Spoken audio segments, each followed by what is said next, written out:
intahe y'uyu iratangaje cyane. His testimony is so great.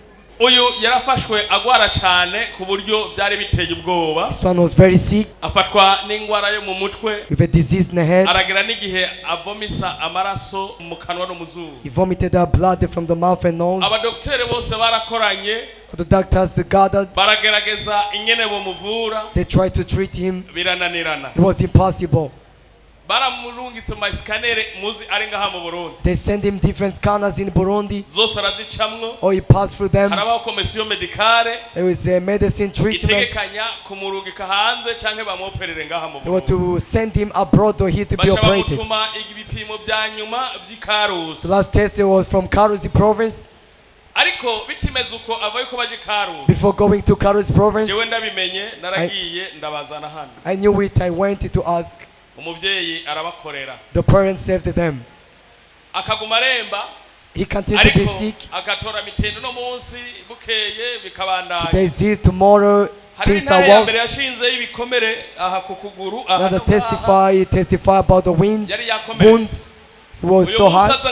When he came in this place in the morning. Ibikomere basanga byagi. Ibikomere basanga vyanyitse. Oh yes. Ndavuze ngo ubukene buranyitse mu izina.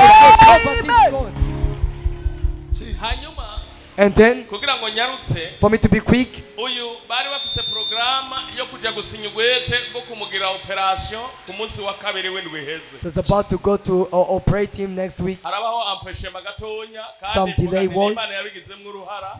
Maybe God got involved. Hari ibikorwa by'igihugu byaciye bibaho babiburinga. The activity of the country that happened. Bemwe ivyo bikorwa wewe genda mu ivyo bikorwa kwa muganga muzojayo wundi munsi. Hanyuma ku munsi wa gatanu rero. Now on Friday, bagiye kwa muganga. They went to the hospital. Ndibuka ko bavuye Karusi dossier zaraje ngaha. They came back from Karusi. How he is in the hand. Icyagiye gutangaza. What amazing. Ku munsi wa gatanu bagiye ku muganga yategerezwa kumugirira operation. They were to operate him on Friday. Bamuhereza ya masede. They gave him those CDs. Ashira mu machine. He set in the machines. Ingwara arayibura. Wait! He couldn't find disease. Nuratahura ivyo bariko baravuga. Sindamucireko. Belize yazanye ibipapuro. Belize brought the papers. Arambwira daddy bagire gute? Told me, what can we do that? I prayed. Tanambwira bareke baje kwa muganga. I said, let them go to the hospital. Uko narizi biza gukurikira. Because I need to next. Arananyandikira. She ndabona message. I saw the message. Ndavuga niyatawe imvugo yanje. I just didn't understand my language. Hanyuma umuganga yongera asubizamo isede arayikura mu machine ayijana mu yindi yoba yihenze. A doctor set it back the CD into another machine. God in heaven. God is God in heaven. Oh yes. Ndavuze ngo ikibazo cari mu mutwe, ikibazo cari mu mufuko, ikibazo cari mu nda, ikibazo cari mu maboko, ikibazo cari ku mugongo, ikibazo cari mu rugo, ikibazo cari mu vyumviro, ikibazo cari ku kazi, ikibazo cari ku mibereho, bagiye kugihiga, barakibuze wizina. They couldn't find the sweat in his head. A doctor. He looked at me. He asked his father. Are the same CDs that you brought me before? Yes, indeed, they replied. This is what I saw.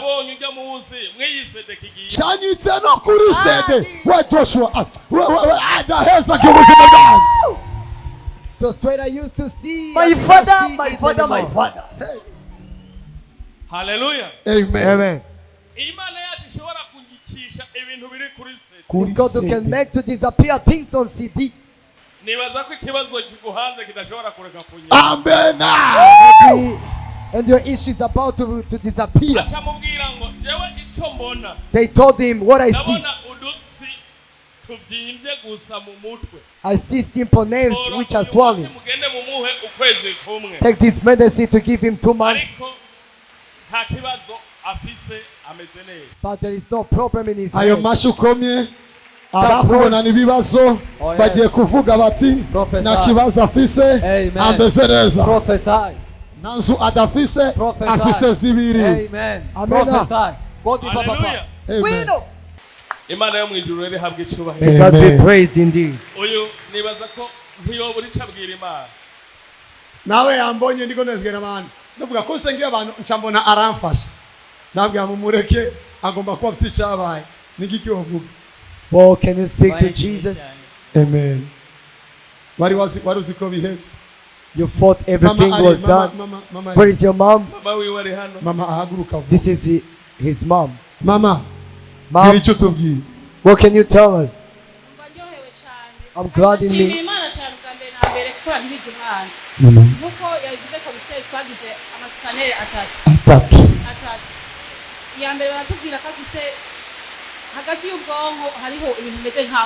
Jesus.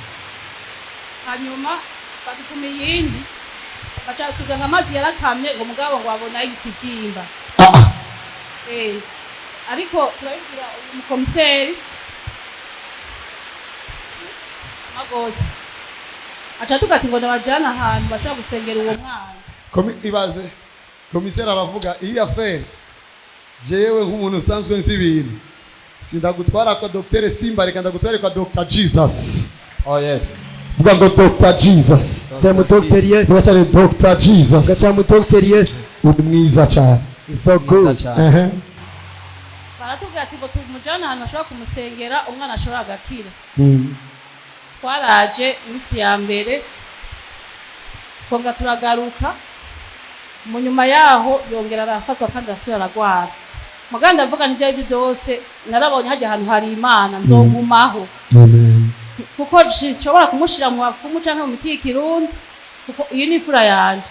Napfa arapfira amaboko y'Imana akirekirire mu maboko y'Imana. Abaganga rero barageze aho badutumako kuri ya sikanere babonye ikivyimba ngo tuje gusinya twe na se wiwe. Ndatangwa ndabwira se we urenge yanje gusinyira umwana wanje apfe. Nta kundi Imana. Nibo wamumpaye kandi ni ushobora kumusubiza. Wa kabiri niho twari kugenda cyo turasiba kubera ibyo bikorwa nyene bibaye by'imigambwe ihari ya nyene. Tusibye twagiye vendredi hirya yejo. Nukuri umuganga yadutumye scanner y'ikarusi yaratangaye. Aratuga tino ni sede nari nayiravye tego wari wayiravye. Arasubiramwo arashira mu yindi mashini atoya si nari naravye nye nta yindi. Nukuri mumpera Imana mashi. Imana ni better clap to the Lord. Numva ntagira uko noshima Imana jewe. Bamaze kuvuga ko umwana tubanze tubangire atakivyimba babonyeyo. Nukuri naciye nturi imbere ya muganga bavuze ko atakivyimba babonye. Mugabo ngo hari udutsi ngo tutameze neza tudafatanye. Nizere ko natwe tuzofatana. Turafatanye zijya n'isoni. Bategeza kurondera igihe nari kumwe nawe angumbiri abantu babonye ko nariko ndamukora gutya umwanya mwinshi.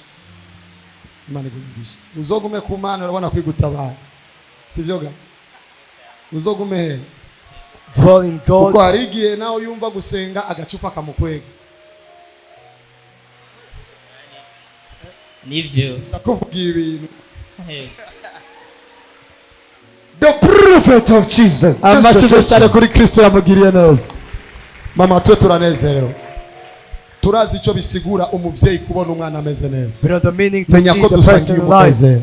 So we share icyo dusenze ni kimwe. We praise one. Mukomeze. May God strengthen him. Yaranzaniye Belize Scarrere ndinga. Ambwira ngo daddy none bagiye mugirira operation babisinyire. Ndamuraba ndatwenga. Cyandasenga ndambwa yego baje. Narinzi ko bisaba ko basubira gupima. Kuko nari kuvuga oya. Mari kugumana ibipapuro n'ubwoba. Abwa bitwara. Mukobwa wanje rero kubera ubwenge bwinshi. Acankorera ka message mu gitondo. Dadiririri ndakabona. Ndagasimba nk'utakabonye ko navuga nakindi no mubwira. Aba bareka. But let them go. Narinzi ko Yesu atananegwa.